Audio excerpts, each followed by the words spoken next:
शिवसेना में क्यों हुई थी बगावत? उद्धव जिम्मेदार या फिर शिंदे? क्या शरद पवार के गेम प्लान से टूटी थी शिवसेना? सुप्रिया सूले को सीएम बनाने की तैयारी में थे शरद पवार। सुप्रिया कैबिनेट में आदित्य ठाकरे बनते डिप्टी सीएम। पवार की उद्धव ठाकरे से हो गई थी डील, जिससे भड़क उठे थे शिव सैनिक।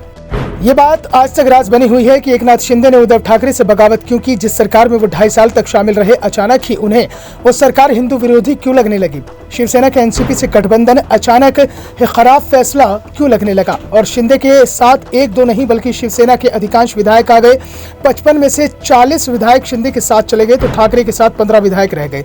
ऐसे में सवाल उठ रहा है कि अचानक ऐसा क्या हो गया था कि शिवसेना के विधायक बगावत कर गए और उन्होंने उद्धव की जगह एकनाथ शिंदे का नेतृत्व कबूल कर लिया।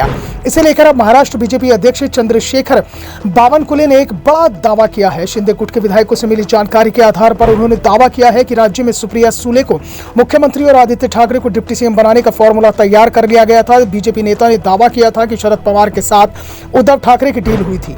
डील में साफ कहा गया था कि पहले 5 साल उद्धव ठाकरे राज्य के सीएम होंगे। इसके बाद 2024 में जब चुनाव होंगे और एमवीए को जीत मिली तो उद्धव की जगह सुप्रिया सूले राज्य की सीएम बनाई जाएंगी और डिप्टी सीएम का पद आदित्य ठाकरे के हिस्से में आएगा। शिवसेना विधायकों को शांत रखने के लिए रणनीति ऐसी बनाई जाएगी कि एनसीपी एमवीए में अंदर सबसे बड़ी पार्टी बनकर उभरेगी। शिवसेना को वो सीट दी जाएगी जहां एमवीए कमजोर होगा, यानी जो सीट हारने की संभावना होगी वो शिवसेना के कोटे में जाएगी और मजबूत सीटों पर एनसीपी दावेदारी करेगी।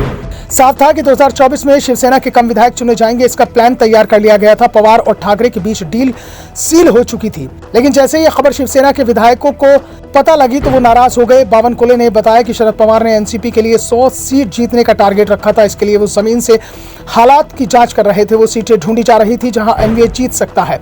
बीजेपी नेता ने कहा कि शिवसेना के विधायक तो पहले से ही इस बात को लेकर नाराज चल रहे थे कि सरकार में सिर्फ एनसीपी की ही चल रही थी।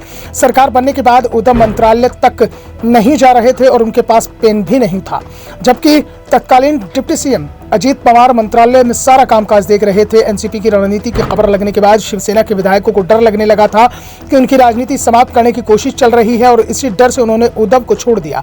बावनकुले के बयान से एक बात तो साफ हो रही है कि अभी एनसीपी में भी बगावत हो सकती है, क्योंकि जिस तरह से शरद पवार ने अपनी बेटी सुप्रिया सूले को पार्टी का नेतृत्व देने का मन बनाया है, उसे पार्टी के कार्यकारी अध्यक्ष बनाया गया है, उससे साफ है कि भविष्य में पवार अजीत की जगह सुप्रिया को ही पार्टी की कमान सौंप सकते हैं।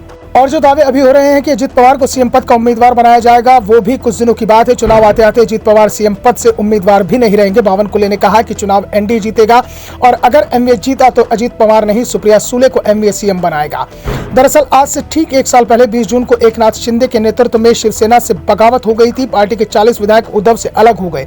19 में से 13 सांसद भी एकनाथ शिंदे के साथ चले गए। लंबी खींचतान के बाद राज्य में शिंदे भाजपा की सरकार बनी।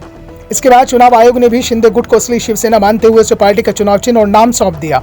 उद्धव ठाकरे ने आयोग के इस फैसले को सुप्रीम कोर्ट में चुनौती दी है। फिलहाल असली शिवसेना की लड़ाई सुप्रीम कोर्ट में लड़ी जा रही है। Bureau report, the Dhakad news.